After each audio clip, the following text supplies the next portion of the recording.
Hello everyone, how is everybody doing? Wonderful, great. I hope you had a coffee or something. Because it's a time when you need coffee. So hello everyone, my name is Santosh Borse. I'm a senior engineer at Watson X data engineering platform. Recently, IBM released its own Granite model, which is a large language model. The version is 3.0, which beats the Llama. So it's a 3 billion model, which is a base model and in the regular category. Saying that our 3 billion model is on top of the leaderboard, and it is in base model category as well as in instruct model category. I'm part of a data engineering team which builds, creates, prepares the data sets for Granite models. And today I'm going to walk you through preparing data for LLMs. Right? You can models are as good as the data used for their training. For example, models get most of their knowledge from the input data used at the pre-training stage. You can also influence the model using fine-tuning stage where you train on a specific data. And then another one is instruct tune, where you can tune your model to respond in a certain way. And then there is a retrieval augment generation where you can then use the external data sources. But these 4 ways you can influence the model capability. And most important aspect or stage is pre-training and fine-tuning, where the model learns fundamental knowledge about everything. Our Granite 3.0 model is one of the open source model, like Facebook Llama model. And it is, as I said, it is currently on top of the leaderboard. To train that model or to get the data for those models, we trained our own, we looked for our own data, we did our own processing on that data, because IBM being an enterprise company, we want to make sure that the data we have is absolutely without any abuse, profanity. There's no copyrighted content, so that other enterprises can use it for their own purpose without actually having to think about the repercussion of using it. You must have heard this: data is new oil, or data is new oil for in many different variations. For example, the reason it is being called as oil because in this century, data being represented as having a value which the previous century had for the oil, where it actually changed the economic trajectory of the world. And data is new oil is being said that data will do that part in this century. But if you think in another way, that the oil is in its crude form is of hardly any use. So oil needs to be found, it needs to be cleaned, it needs to be processed, it needs to be refined, it needs to be distributed to get value out of it. And likewise, we need to do with the data that the data in its raw form is not very useful. It is actually counter useful because it has a lot of stuff, and the larger it gets, you have no idea in what is in your data. And one way to know that is by reading that data, which is impossible in case of these new data sets. And since the advent of large language model, since 2018, when Google released its BERT model, the more focus has shifted on unstructured data, and that too not just the sentence level, but actually a document level.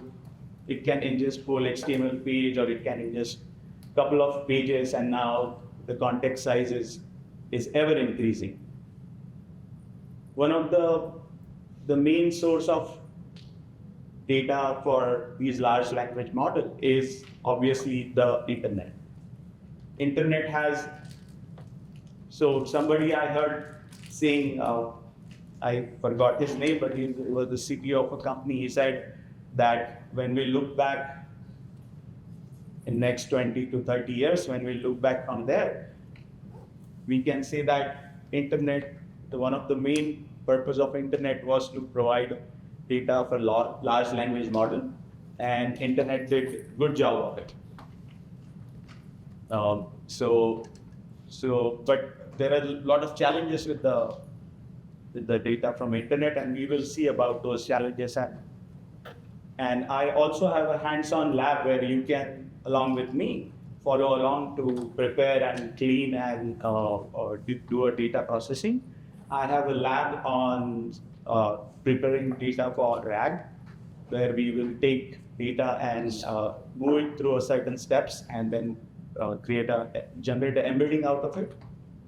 And second use case I have is where we will have a code data. We will walk you through various stages of data preparation, and then we will use it for fine tuning. So one of the largest source of data is obviously internet. There is a company or there's an organization called Common Crawl. They crawl the internet starting from 2007. So if you go on commoncrawl.org, you'll see there are various snapshots of data, and those snapshots are for different time.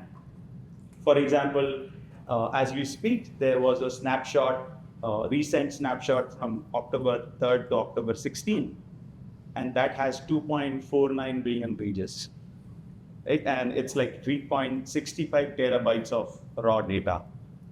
So to see if you want to use this data, the kind of processing you need, right? Because this is all internet, and most of the internet data has a lot of, it's a bad data. There is very small percentage of data is good data. There's a lot of porn, hate, abuse, profane data there. And these are just HTML pages, so this is not the non-language data. There are other data sets available as well. For example, Refine Web, the Piles, C4, Red Pajama, or Wikipedia. Those are again derivatives of Common Crawl or derivatives of internet. And then there are domain-specific data sets, which is book corpus, star coders. Most of these data sets you will find on Hugging Face, where there are, right now, there are 210,000 data sets. Again, you can, if you go on Hugging Face, there are various quality aspects associated with how good that data is. But if you are using it for your own use case, it will be very hard to just believe that if somebody is saying that data is good, it's good. So you have to go through the various trying, checking, testing phases to make sure that the data you have is the data you want.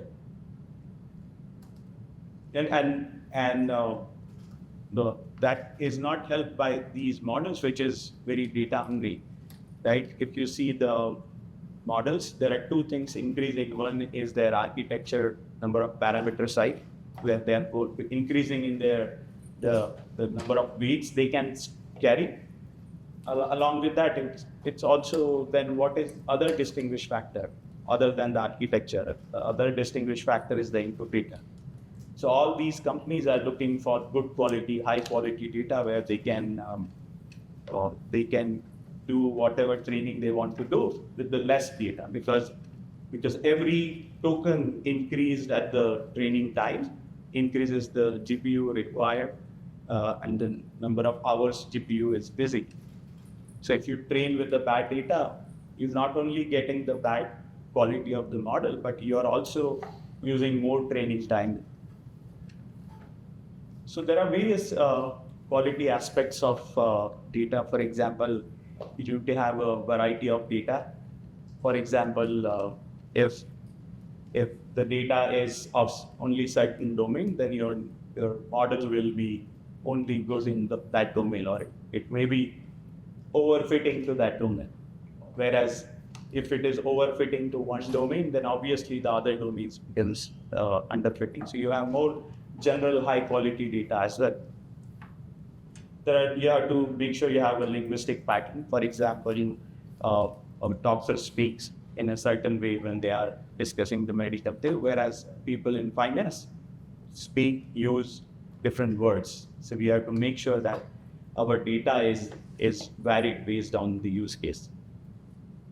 There is an information overload. For example, there is certain type of data. If there is a news which is being appeared on the various sites, usually it is the same news everywhere. And if that's a viral news, then you'll probably have many places the same news coming from for your input data, and then your model will be overloaded with that information. Again, the internet is full of bias. Our whole information system is biased, and that bias then can get into model as well if we are not watchful about the data being used. There is a personal information. There are a lot of leaks happening, and if those cannot be detected, then they can straightly go to the model training.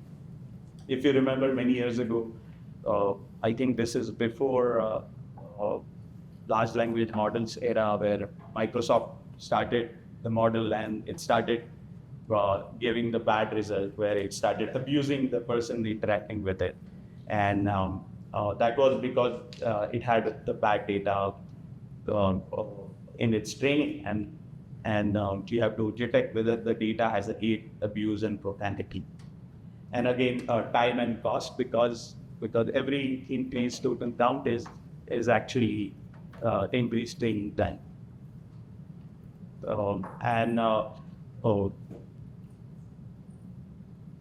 And these data recipes is very hard to come up with, because how do you know what is working versus what is not working? So for that, in our team, we do ablation studies. It's like a small, we usually use 1 million parameter model, and they try with the different combinations of data to make sure that we're not doing too much filtering, or we are not going to the other extreme of having too much filter and then the model quality is somewhere. So it's a fine balance between the filtering and what to filter versus what to not filter, model quality, and making sure that our model doesn't behave in a way which we don't want to. So here are some generally accepted characteristics of good and bad data, where bad data are considered to be a lot of duplicates. But again, it's not very black and white, where having duplicate also means that data is important, and it is more prevalent than the other. So it has to be again looked at in a certain way. There's a lot of typos and spelling. Your model will inherit all this. Consistent data, the data has to be validated, the data has to be safe and secure, and that has been also, there was a famous research paper from Microsoft called "Textbook is All You Need," where they showed that model, a very small model, they train a model called Phi, which is a very, very small model, and they use only textbook data. And because textbook data are considered to be a very high quality, they were able to achieve the same level of accuracy, which a lot of large models which consume more data, and their parameter size was also very high. So this is where the cleaning looks like, where if there are duplicates, then you try to remove the duplicates. The duplicate could be that two documents are same, or there may be one document with a lot of repeating sentences in it. There are quality filters, for example, if there is a document which is mix of English and Chinese characters, then it may not be that useful, or if it has a lot of emojis, then it may not be useful. So you have to have a quality filters. And for assessing the quality, there are various aspects. For example, one way is to see how big is the document. If it is too large, then maybe it has a lot of garbage. Or if it is too small, then it may not have the right context. If it has a lot of emojis, then maybe it's not that visual. If it has a lot of alphanumeric characters, a lot of bullet points, so you can come up with various quality factors. And we're gonna see one of the quality filter we can use for code data. And then there are privacy detection. For example, if there are SSN numbers or anything, you wanna redact those or you wanna remove that data. With role-based cleansing, where you say, okay, if there are a lot of typos, then we'll remove that data. If there are a lot of celebrity name, that we will remove that data, and so on. So that you can come up with your own rules, and then there are some settings also. So as I was saying, that we recently released IBM Brainite 3.0, which is a 3 billion model, 3 billion parameter model, and this is the pipeline or a data pipeline used for providing data, training data to that 3 billion parameter model. So data pile is where we store all the data. It starts with, for example, it has a lot of common crawl data. There's Wikipedia and other data which IBM got it from various places. There are some proprietary data as well. Then it goes through an exact deduplication process. We will see all these components in actual Google Colab notebook. So exact duplicates are where you have exactly matching two instances of data, and fuzzy duplicate is where data is more or less similar but not exact matching. And then language identification. So we use 11 languages, and we only want data for those 11 languages. Language identification in case of a code data is whether the code you have is a Python language or a shell script or any other programming language, because you don't want to train your Python language model with C++ data.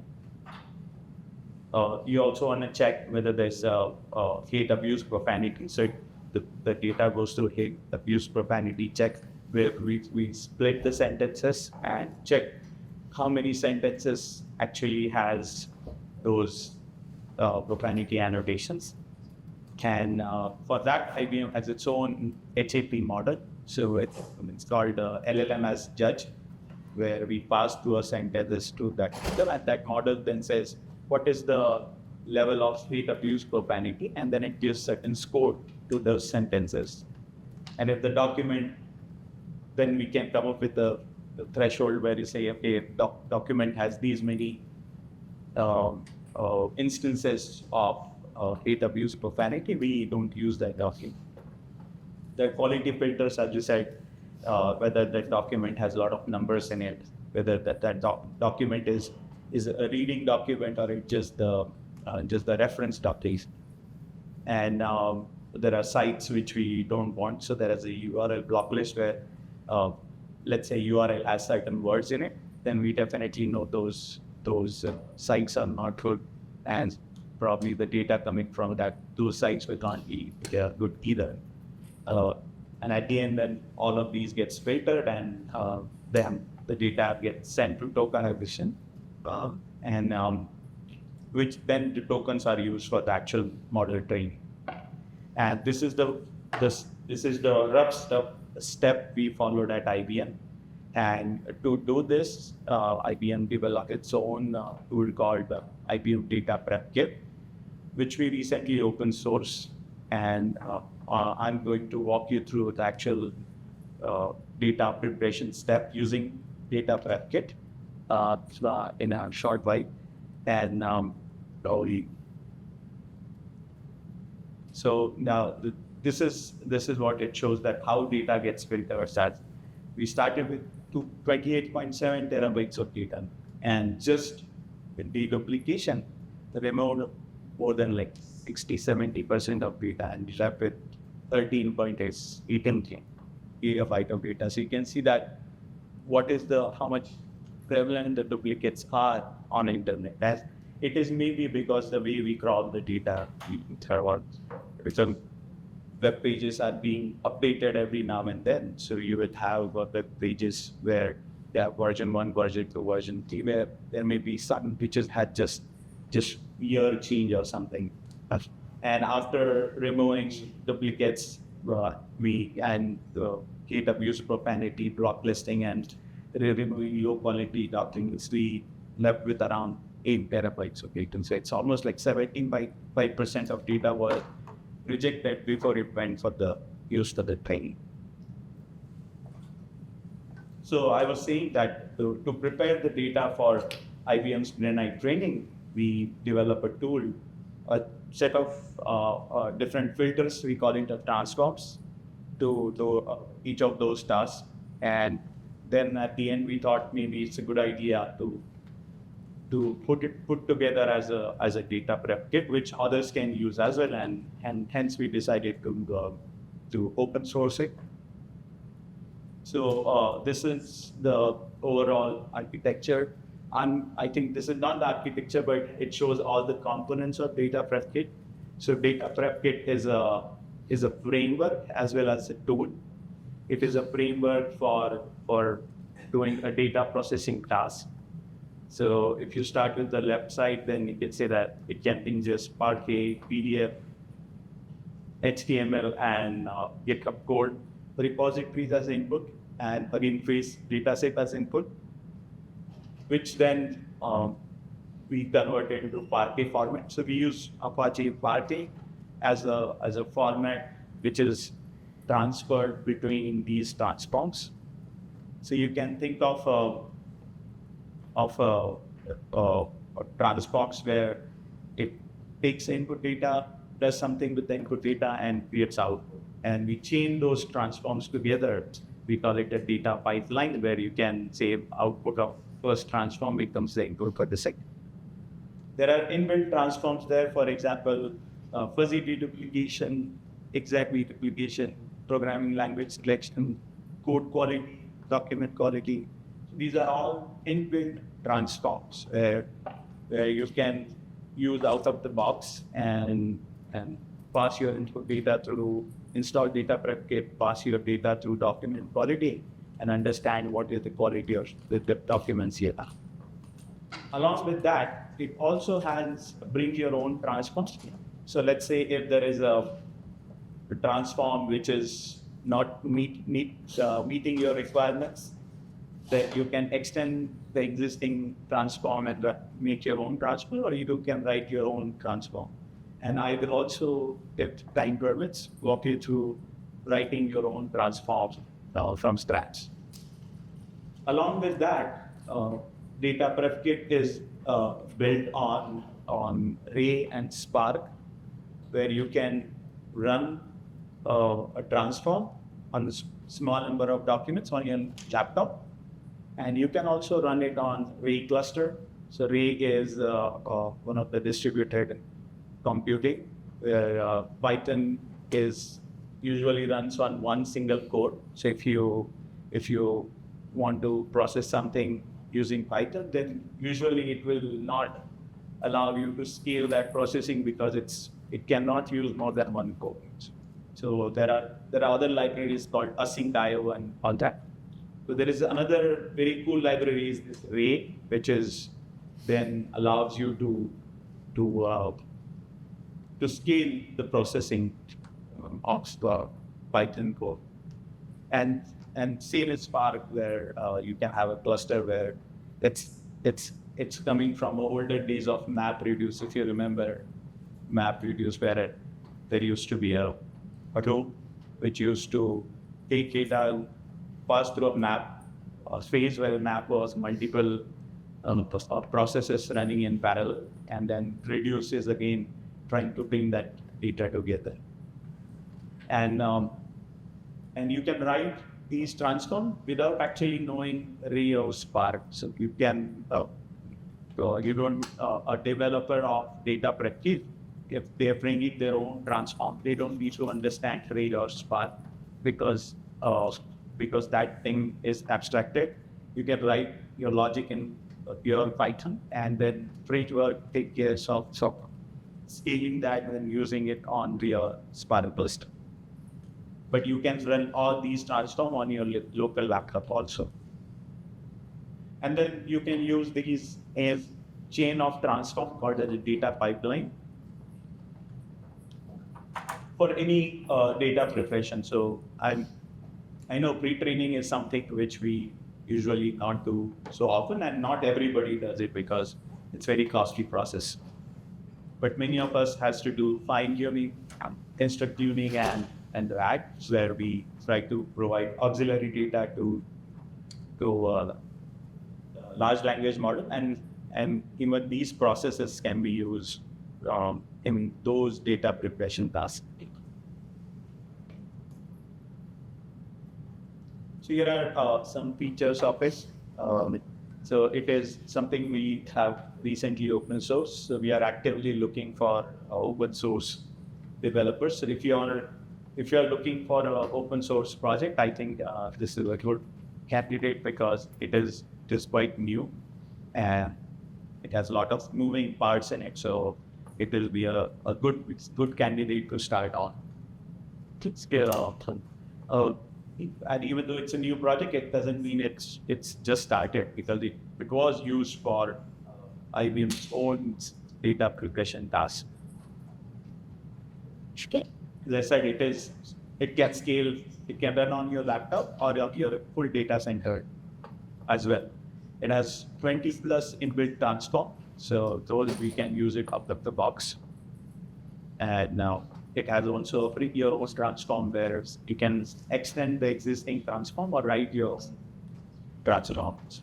The side it can run on Python, Spark, and Ray clusters. And to run it on Ray cluster, a person doesn't need to understand Ray or Spark. It has abstract scaling logic because you can choose to run it on Python, Spark, or Ray without actually changing in the implementation.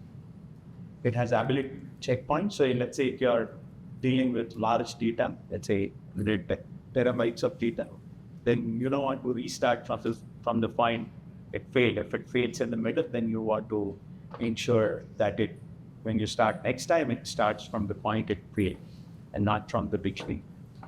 And instead, there are 20 plus inbuilt transforms, and you can bring your own transform. Again, like any other open source project, this is not a single project which can do data processing. There are other tools also. For example, DataPro. DataPro is a library from Hugging Face, which they use to prepare fine web data.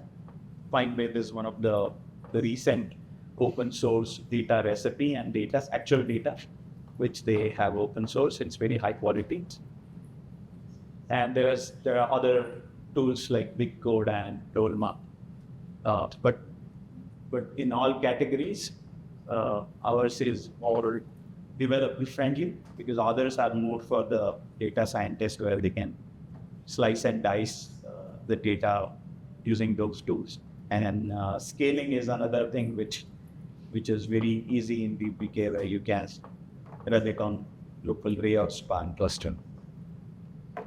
And another thing is it's extensible. You can bring your own transform, and that way you don't have to stick with the existing transform.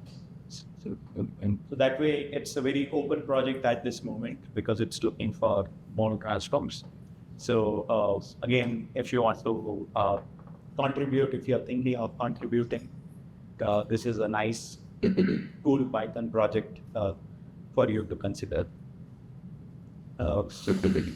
These are the DPK packages available to install. So first is a data prep toolkit. This is a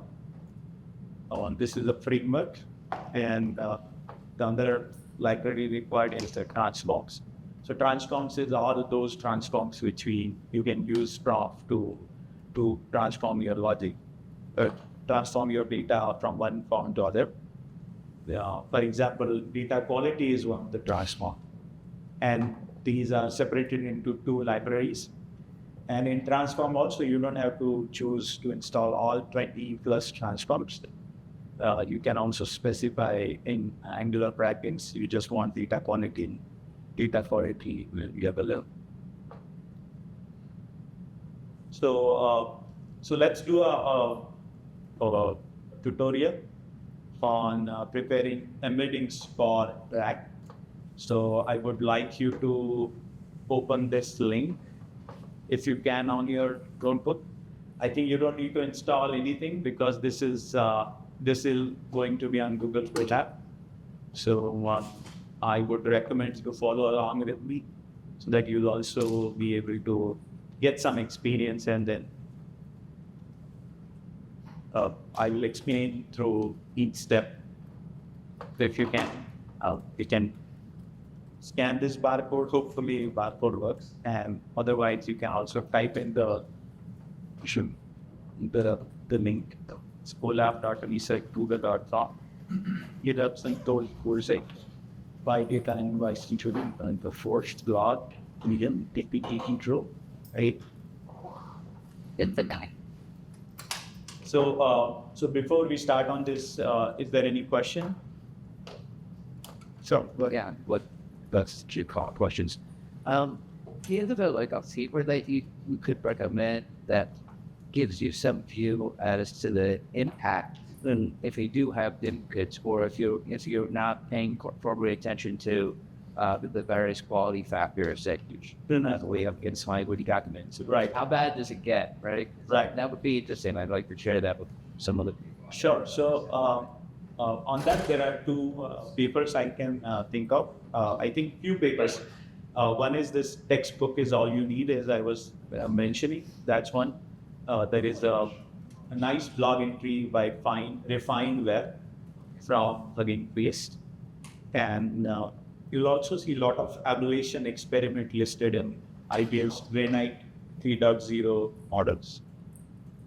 So you can think of this ablation experiment as a large cockpit, where you have a lot of knobs, lot of buttons, Right. and if you are new to it, you don't know which button gives you what. So you cannot just turn all the buttons at a time. So you have to do one button at a time, and that's like a one ablation study, one experiment. Then, so to see which button has a more, or which combination of button has more impact on the rate. So let's go from there.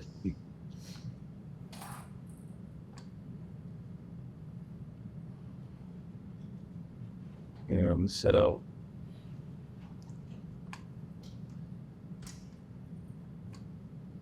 okay, any other question?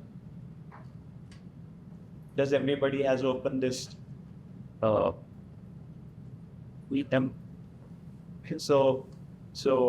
this is the pipeline of data which we going to take through.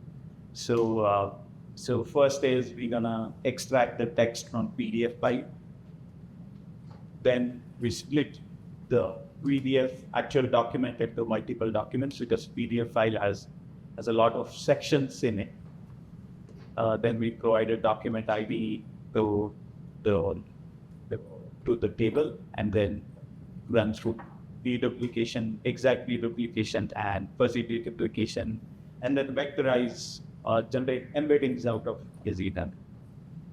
So before that, let's take a look at what each step does in detail. Right. So this is the input where we have two PDF files. One is mars.pdf or .pdf. Again, we are running it on Google Colab, so we just have two CPUs by default available there. So we cannot deal with large data. But on your local machine, you can significantly use large data, because using array, let's say my laptop has a 16 core CPU, so we can have at least 12 to 15 parallel processes to process the data. Every core is doing its own work, and that way you can have a surprisingly large amount of data processing done on your laptop as well. So for this hands-on lab, we have two PDF files, one is marks.pdf and earth.pdf. This is the content of those two PDF files. So first step is going to be extracting text from the PDF site. There is a transform for that. It's an inbuilt transform in the data prep kit called PDF to Parquet. So it converts PDF file into Parquet format. Parquet is I think the previous speaker was mentioning about the arrow format, right? It is a derivative of arrow format, where it is a columnar data format used for faster indexing and storing of the data. So you can view that as a table. So every Parquet file is a table. And the first transform we will use from data prep kit is PDF to Parquet. It converts PDF into Parquet, and you can think of. So what it does is it actually generates a JSON out of PDF using docking. So docking is another open source project. So data prep kit transform behind the scene uses docking to serialize and extract text from PDF byte into JSON byte JSON format, which then stored as a column in Parquet file.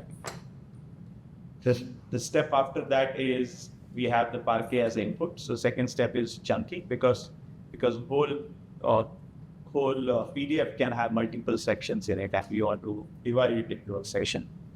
So usually it is done to split large documents into multiple logical documents. So you can see this earth.pdf has a 4 logical section, where one is about solar system, is one of the sections. So it gets into 4 logical sections. And that you can control using the parameters to the chunking transform, which takes the JSON from the previous step and then tries to get 4 documents out of it. Then the next step we do is trying to remove the duplicates. And you can see that the first section of both the PDF has the same content, because they both talk about solar system. So the Earth has 4 documents now.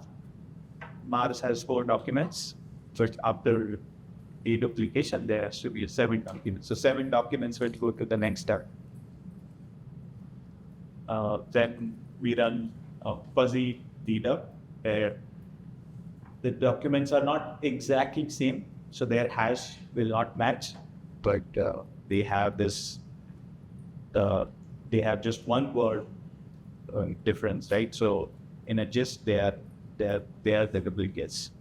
So there's a mid-hash technique where it creates different hashes, multiple hashes of the text, and then try to see what is the minimum in that. If there is beyond certain threshold, then they declared it as a duplicate. There is another algorithm for jacked-out similarity, which is used. Originally, it is used to see 2 sets, how close 2 sets are. So if you randomly shuffle 2 sets, and then use this jacket similarity to see how close they are, how similar they are. And this fuzzy dedupe transform, which is the inbuilt transform with data prep kit, uses these pin hash and jacket similarity algorithms behind the scene to see whether the 2 documents are duplicates or not. So we originally started with 2 PDF files. Then we broke those PDFs. Then we converted to Parquet.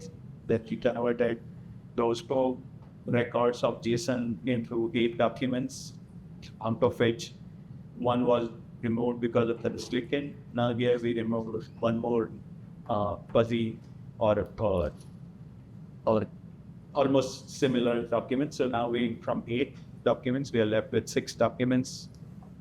And the next step we're gonna do generate embedding, where it converts the words into tokens into a vector, which then is used to put it in a vector database.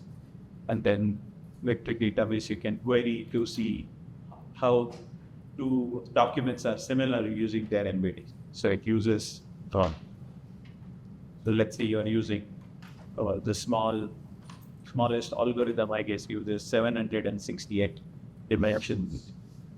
So you can compare the dimension of every word, every token, and try to calculate the cosine similarity to see what is the closest document to it. And that's through this embedding model. So you can use any embedding model you like, but we are using this sentence transformer on all VDSM, which is one of the open source model, to generate the embedding of the package. And then you can go is take these embeddings and put it into a vector database, which then can be used for the RAG purpose. Okay, so you have this link open, I assume. Okay, so again, this shows the picture of overall process. So we are already in Google Colab. So let's try to execute this first part, everybody.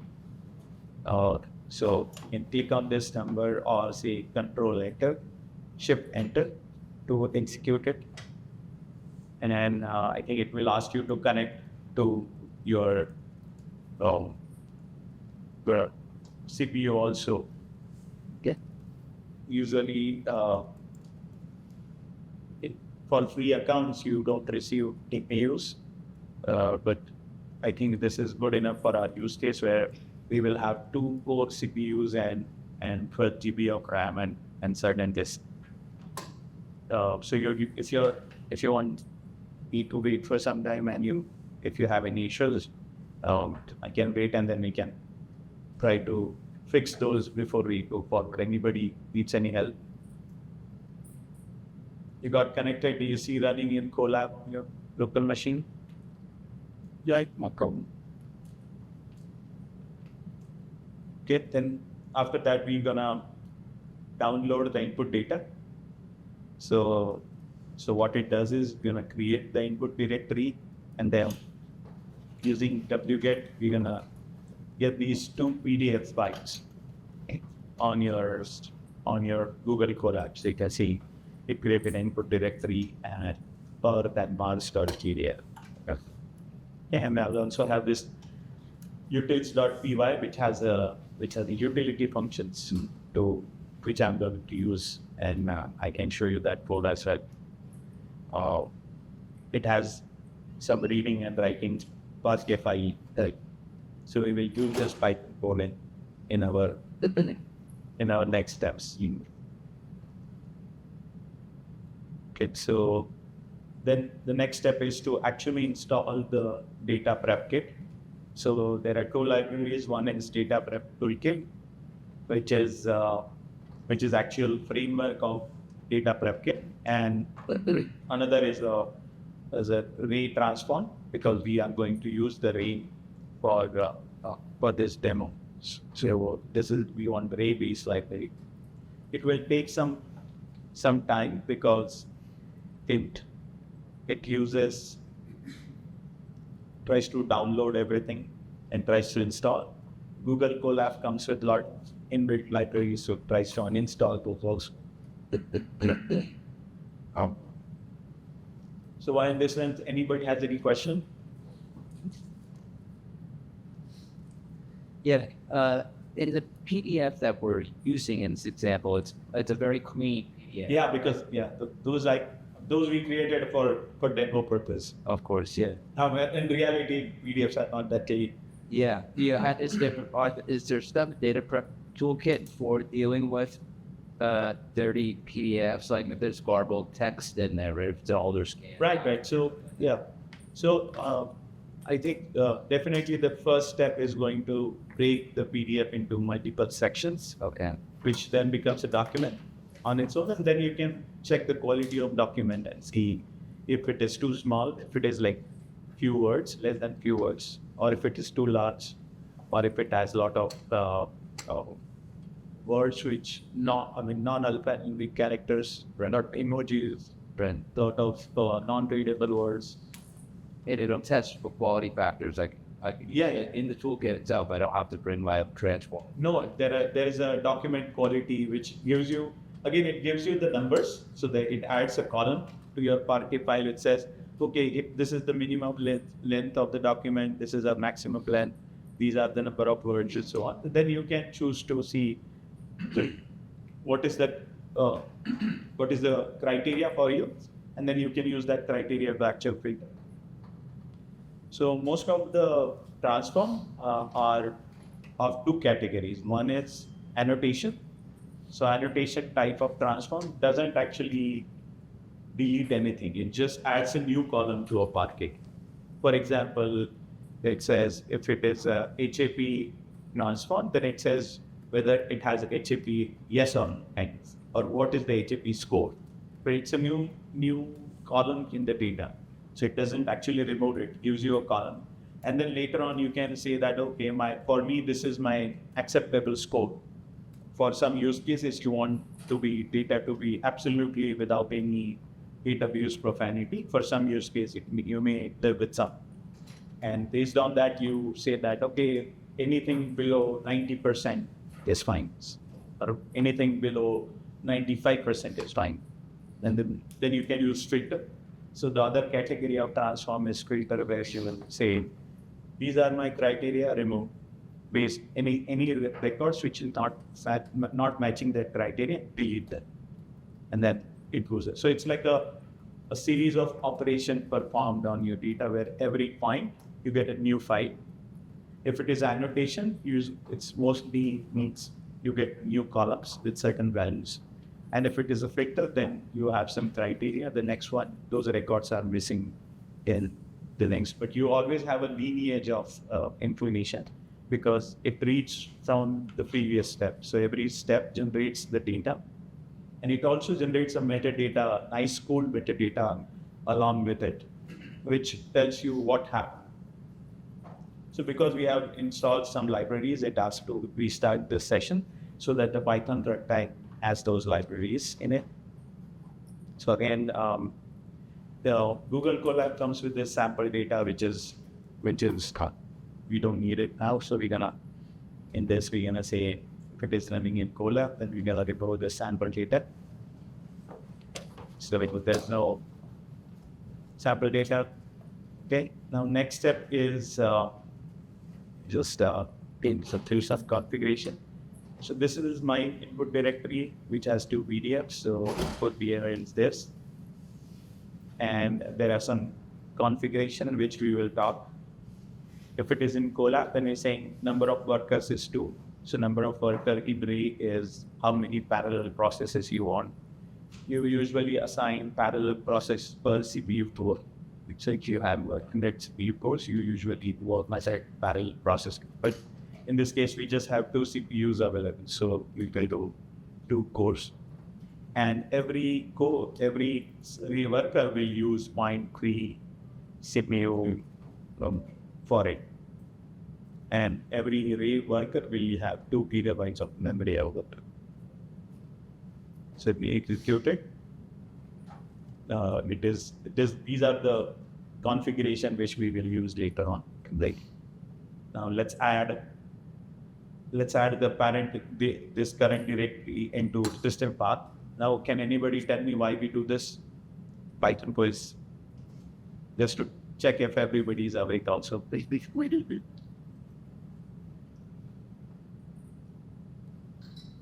because you want to use this util.py, right? So that's why we added to the system path. Now, this is where we set up all the directories. So they are numbered 1, 2, 3, 4, 5, 6. So you can think of these as is this large enough for you guys?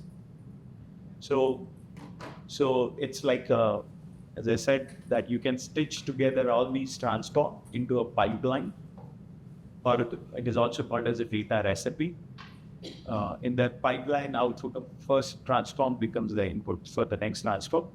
So first we will convert PDF to Parquet, which will go in Parquet output folder, and then we'll do chunking and then so on. So for every step, we have a folder associated with it. So then let's move to the next step. Okay, sorry. Thanks so much. Get this. And so let's do a stage 1. So this says for stage 1, we have input as input, which has these 2 PDF files. And this is the output. The Parquet output, 01 Parquet out as one of the director. Now, this is where we are actually making use of data prep getting, where this is to invoke one of the transform. In this case, we want to use PDF to Parquet transform. So these are the libraries. For example, Ray transform launcher. So there are, as I said, there are different type of transform launcher.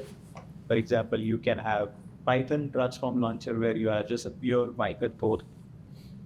You can have array base where you can use array, or there is a Spark transform launcher. So this is only the difference between you want to use Ray, pure Python, or Spark. Other than that, everything looks same. Input folder is where is your input data, output is where is your output data. Now worker options is how many CPUs you want, how much memory, as we created a constant kind of configuration on top. And we can say that what is the content type you want to generate, and that's the application JSON. And another way to learn this is in the repository. I wanted to show this earlier. So this is on GitHub/IBM/data-prep-get. So this is the open source project from which these transforms are made. And you can see that it has these transforms.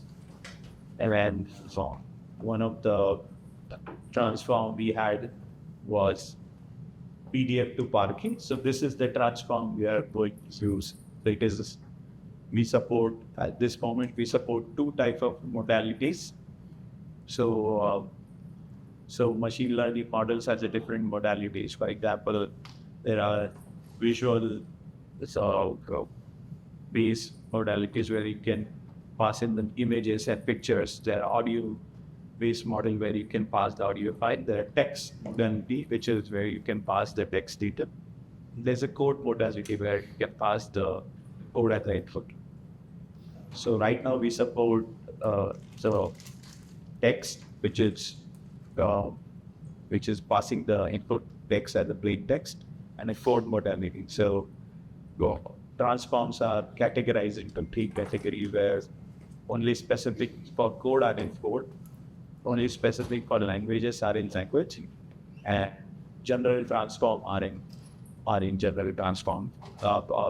One which can be used for code are in universal category. So you can think of these as an inbuilt transform, which you can use, which some of you can going to use. So PDF to Parquet is what we are going to use next, and then you can, this place where you can actually learn more about how it is built and what it is used and what are the configuration parameters you can give.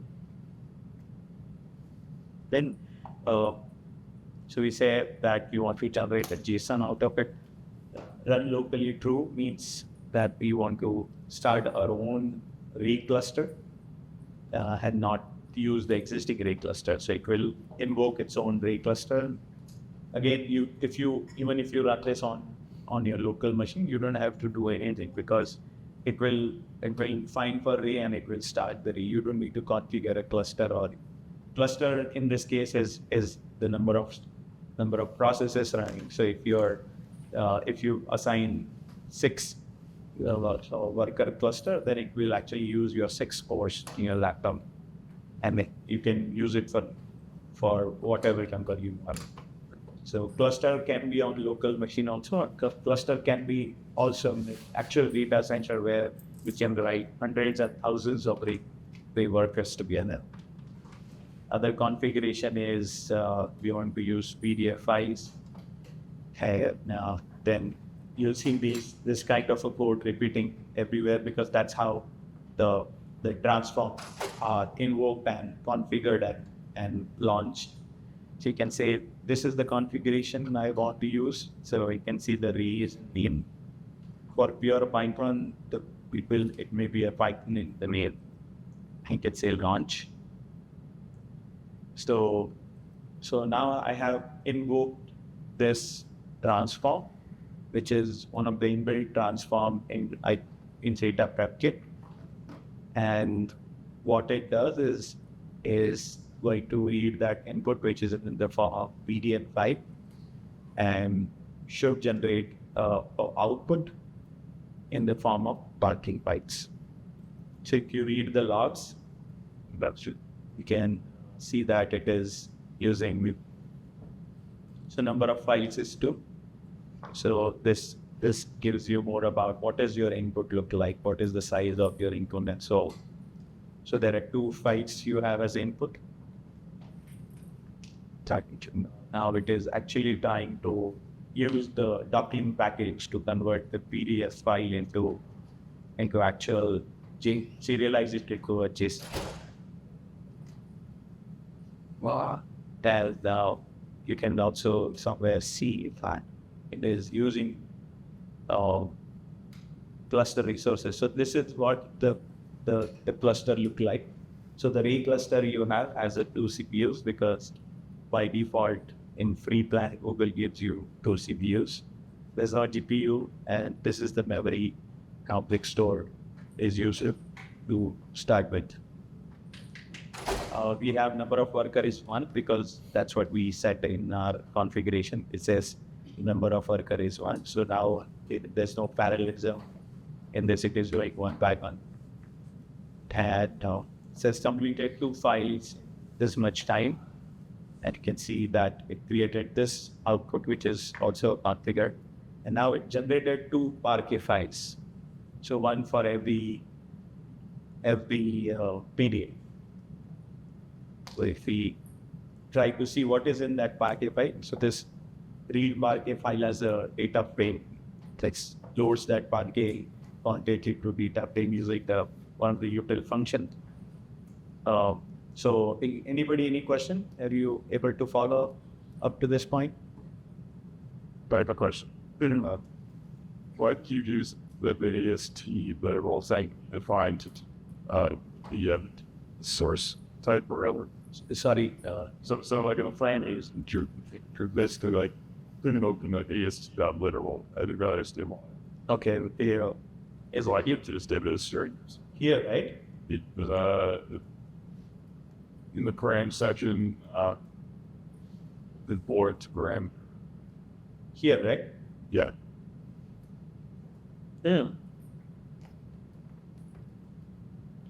Yeah, I think I could have used directly string also. Because it's a string, right? So we can see this, what it does. Can fill. So you can see. So .pdf. What is the type of it? Type is list. Okay, so maybe it is to convert, it expects the list as a input. I could have just used the list also. Like maybe it is The function. That's in mind. Yeah. So right. So I think it expects a list and list of values, so we can just pass in the list also. So what does that mean? So that it can not only ingest the PDF but other extensions also. And then I think what the very does it handle images or just text? So it handles the images and it puts it into a separate section. Okay. And it gives you a metadata that this is binary data. So that way you can, yeah. So you can then ignore that data if you want just text data. And again, what it shows is it shows that you can have a transform which can deal with your input data whatever way you want. Okay. So this has a two Parquet files, okay. And you can see that these are the columns. So there are 12 columns in that Parquet file, and there are 2 rows. So file name, content. So this is what that transform has done to that PDF file, generated a Parquet. And Parquet has these number of columns. Okay, has, like, for example, how long it took to convert, what is the name of the source file, what date it was, the actual conversion was done, what is the hash, and what is the size. And if you look at the contents, this is actually the JSON which Docling has extracted from the PDF. So if you try to see content, so what is the content column is? So content column is this JSON. So you can see it has a lot of metadata. It also has the bounding box. So you can use slice and dice and see which one you want. What is whether it's just the header or it is a text and so on. So you can see that this box has a extraction of first paragraph, and I think for images it will be binary as a type. So this is the JSON. Now we have Parquet file, but it has a JSON as one of the content of the column.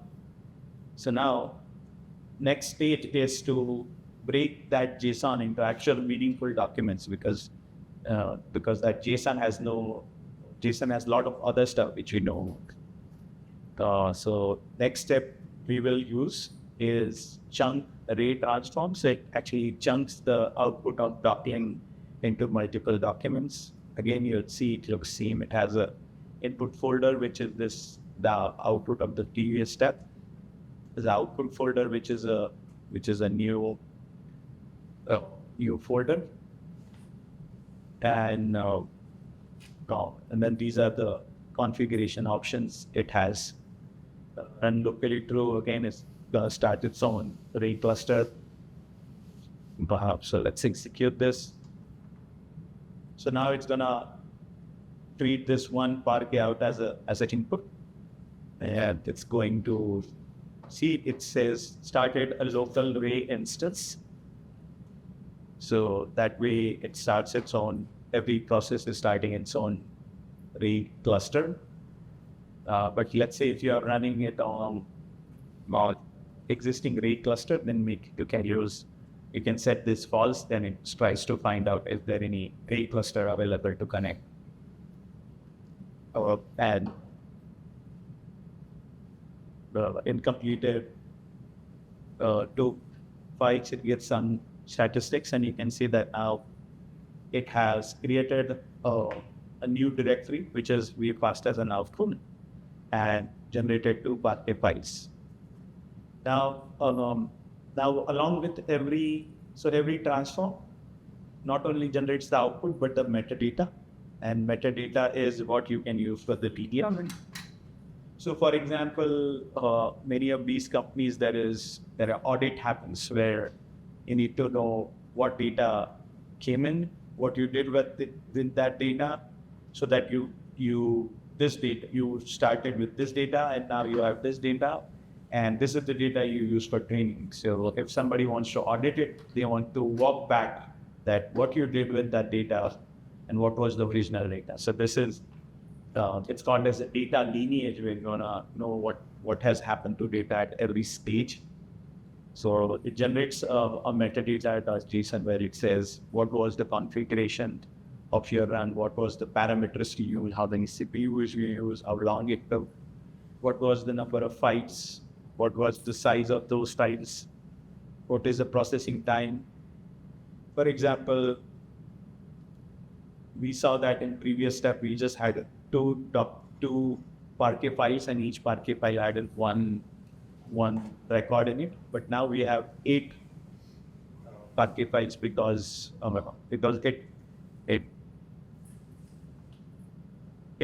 it broke the document into 4 different sections. So we can check this. So metadata has that, and we can also try to read those Parquet files and see. So you can see that there are 2 files, and it created 8 records in. And you can see it has those. So it has this file name. It has the document ID, the new document ID, and it also has a source document ID. So you can see these 4 have a same source because they are split from one single PDF file. And now you can see this is a content. So one talks about solar system and talks about NARS basic facts. So that's the PDF document broken into multiple chunks. So now this chunk output has 2 Parquet files, and those 2 Parquet files has 8 records in it. So this is what the 2 columns known as the file name and content. So you can treat these as 8 different documents. So this is obviously for the demo purpose, but in real world you may have 8 billion or 8 trillion documents. This actually shows the chunks it created.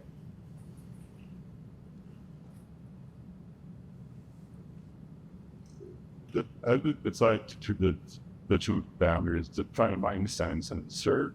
Right. So chunking boundaries are based on paragraphs. So we select just the paragraphs. So whatever number of docs we have, it says just select the paragraphs from the. So docking identifies the bounding boxes, and it also identifies the type of the document, type of that content of that bounding box. We just select the paragraph of this bounding box. Now we want to generate the document ID so that the next step are able to use it. So it adds a new columns. So again, it uses the doc ID rate transform. Runtime it looks more or less similar, but now more input to it. We says, okay, this is what the doc ID. This is the content. This is the new 2 columns where it says chunk hash and chunk ID. Attribute. Then it can be anything. Now you are trying to. So again, it does the same where it reads from the previous step and tries to process that data. Tries to add 2 columns with the one for the hashing and one for the ID. And again, we can look at the input data. I don't know why it got so slow, but it says that it tries to check what was the input and what was the output data, and try to see if there were new columns. I don't know why it's randomly getting slow, but it should add up the new hash column and integer ID column in the output. Okay, so say that, okay, input data dimension. So there were 8 records and 16 columns. And now we have 8 records, but now 2 more columns are added. And this chunk hash and chunk ID was added. So you look at this chunk hash and ID. These are used for the deduplication and fuzzy deduplication later on. Now then we'll do exact dedupe, where then we try to find are there any duplicates. So it will read from the doc ID as an output, and it will create this new output folder. Again, it looks same. Said now we're trying to say this is the input, this is the output, this is the array configuration, and this is the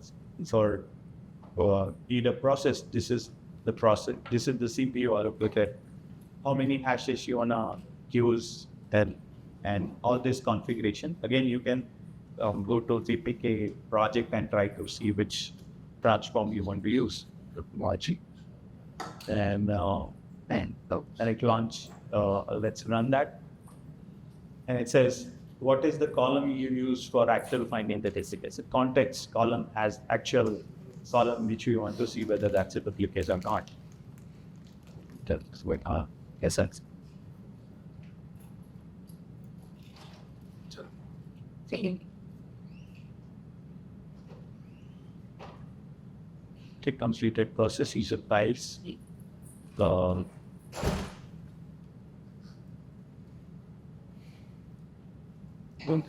now again we try to see what was the effect of previous deduplication step. Maybe everybody's using it, so or I can why it's slow. It should be quick. I mean, it's not doing anything as such.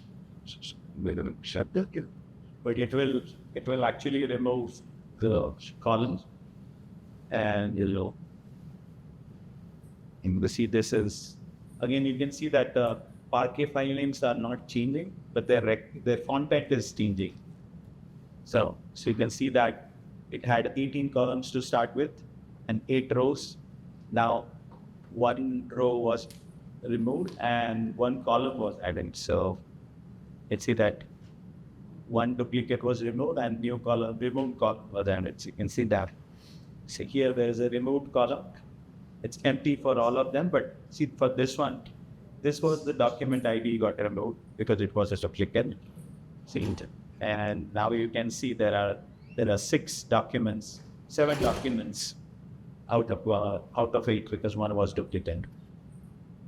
Okay, now next step is fuzzy reduplication. So now we want to say this is the next stage. It's where the fuzzy dedupe again its own configuration, its own transforms. So it has its own configuration, which you can then use it, tune it for to see whether you want to be very strict in finding the fuzzy dedupe. How fuzzy those fuzzy dedupe needs to be. Is it needs to be very, very, very, very close, or you're fine with even if it is there 50%? Okay, and this is you can tune with these various parameters. The shingle size is how many,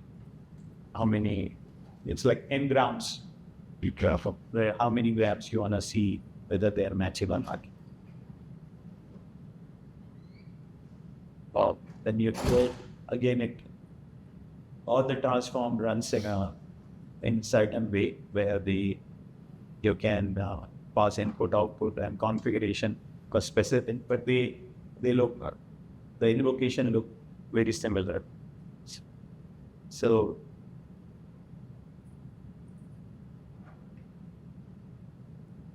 sometimes processing. Now fuzzy dedupe, you have to remember that it's even if it is two different reactors working together, they have to communicate because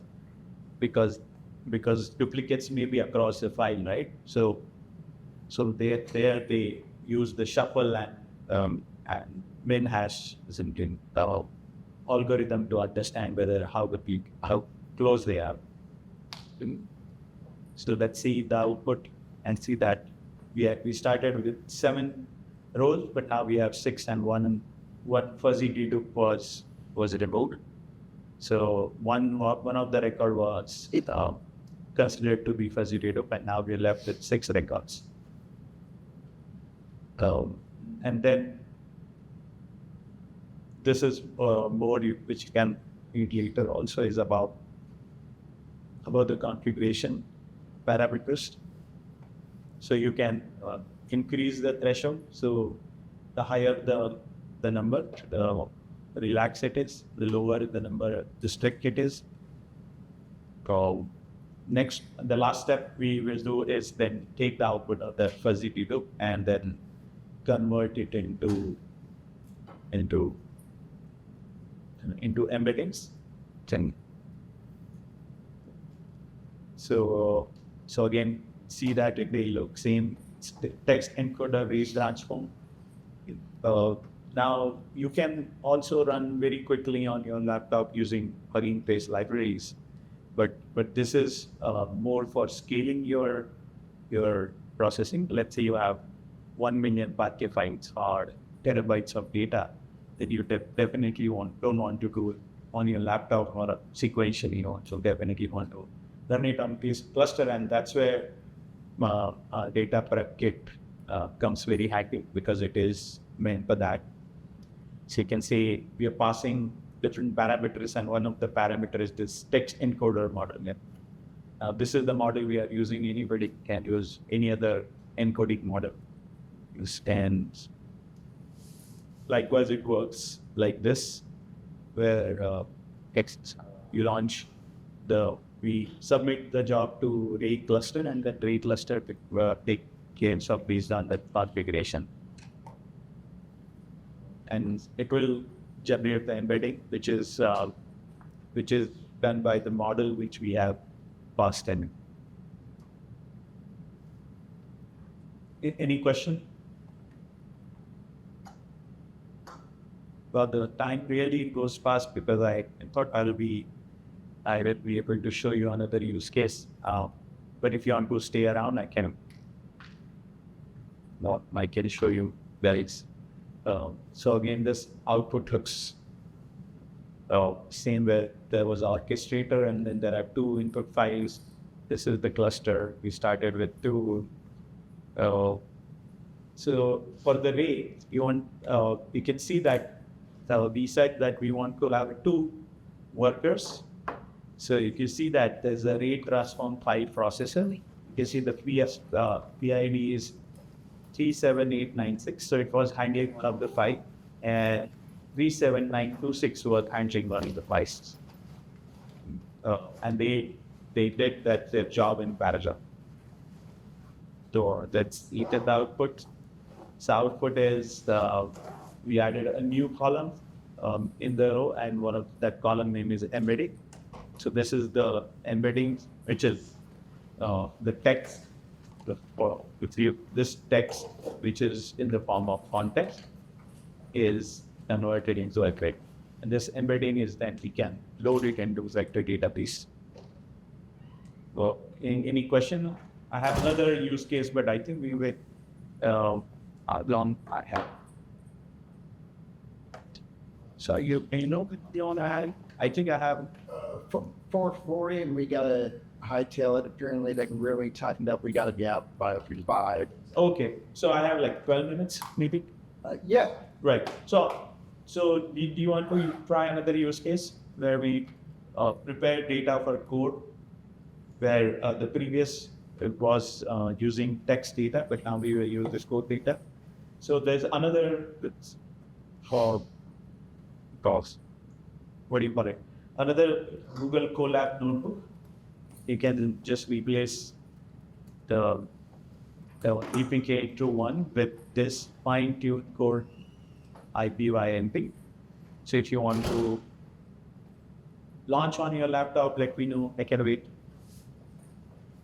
First step is obviously to get these things installed, where we want to install the Ray and all the transforms. The next step is to get that utils.py, which we use. So then these are the common parameters. Yeah. And you can use these notebooks later on also to learn about data prep kit, because it walks you through along with some help as well. Then so it installed these libraries. Oh, I have a question. I'm actually running Granite code, and I'm not sure, like, if I went it on my laptop, is it actually learning from my interaction with it? No, it's not learning from your interactions. It's a lot. Coding must update the model with every start. Yeah, you need to update the model again. Or you can fine tune that model to make it more intelligent just for you. You can fine tune that model. But other than that, if you're interacting with the model, it's not adding to it anything to it. Right. What if someone's Yeah, but maybe if you interact with OpenAI, then they may be using that data. Hello. Okay. Maybe. Okay. Not good. It's a cancelled by user. I don't know what happened. Let's keep going. Okay, so let's go. If we want to remove that sample data thing, let's say remove that Wait, the sample data. And then we created this HF to Parquet. let's see what it said. So just before everything was working, just before I started this demo, it started complaining about the Torch version. Let's see. Okay, so let's see if there is no module data set. So it didn't install here. Okay, so it did install data set and finders. I'm looking for yes answer from and Going to see. okay, so Maybe. okay, so here what I'm doing is I'm downloading this code parrot GitHub code data set from Hugging Face. So load data set is a in-face library from dataset. It allows you to access any data set.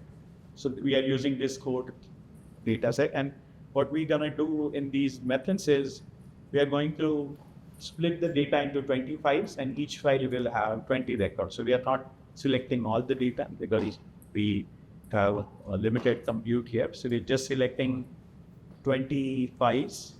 Then we're just selecting 400 records. So you can see it has 20 Parquet files, and each Parquet file has 20 records in it.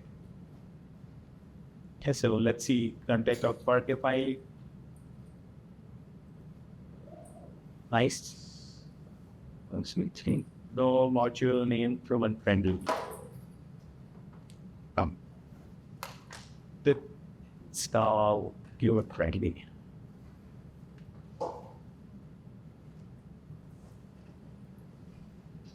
You can so this is we are looking at the input, what is that input is, and there are 400 rows in it and 808 columns. So you can see this is what it is. So that this is what the data set is, where it says this is the GitHub repository it came from. This is a language. This is the title, and this is the actual code. It's a we don't want same code to be repeating, so we will do exact dedupe. And so it says this not found, so it means it then install all the things required. So this thing was missing.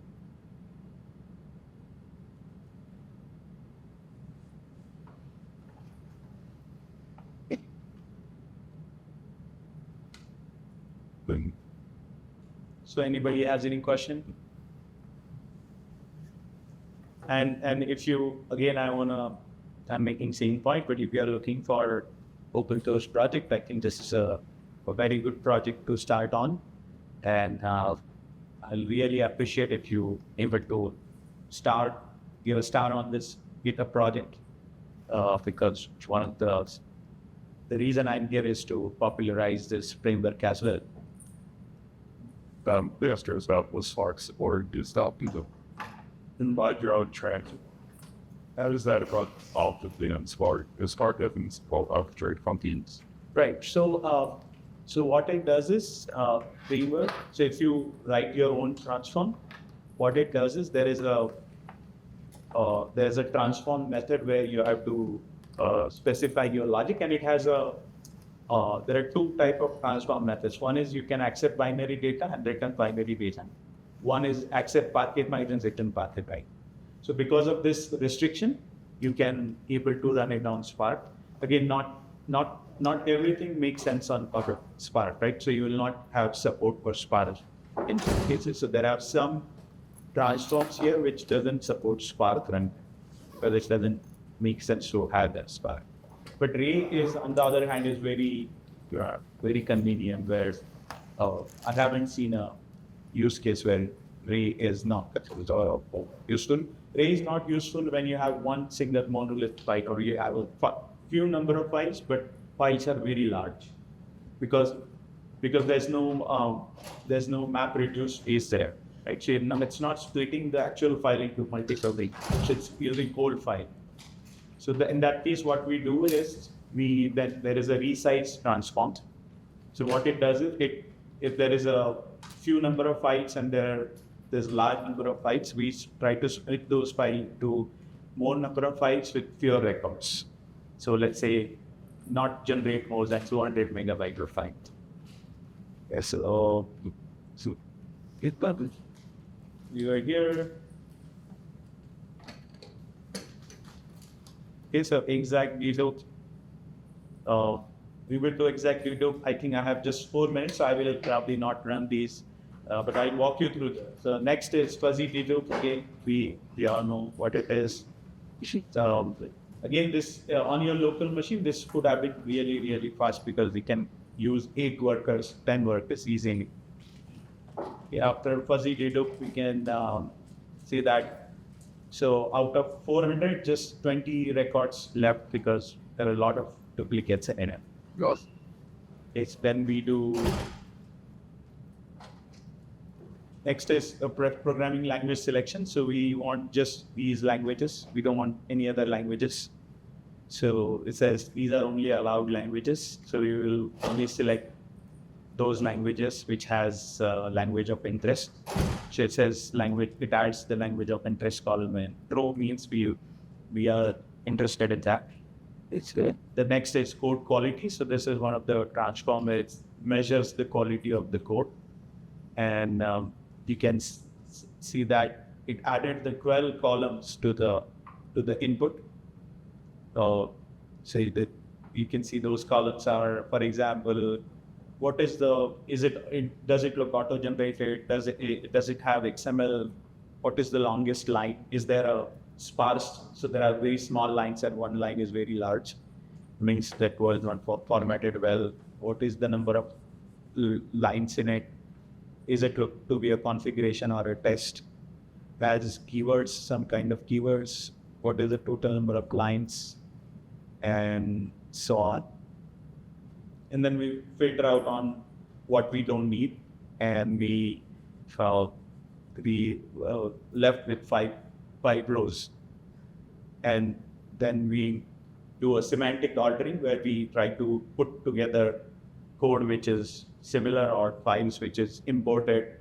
So if there is so this transform generates the acyclic dependency graph, which is then used for ordering the file. So if one file imports the other, then those two files appears together because they have some relationship in it. So that model is able to understand the relationships across the file, not just one file. And then we took the last step is obviously to tokenize that data, convert in token, which you can then use for the fine tunes. So this is what data prep kit is. These are the two use cases. There are many use cases. If you go to this data prep kit, there are a lot of examples we have. If you go to notebooks, these are the example and notebooks. There's the examples notebooks folders where you can read about it. You can experiment on your local machine or Google Colab. And if you have any question, please feel free to ask in the group or let me know as well. So this is my email address. This is my Medium blog, and if you scan the barcode that will take you to my LinkedIn. Kind of think about. Anyways. Thank you, everyone. Thank you. Thank you so much. Thank you.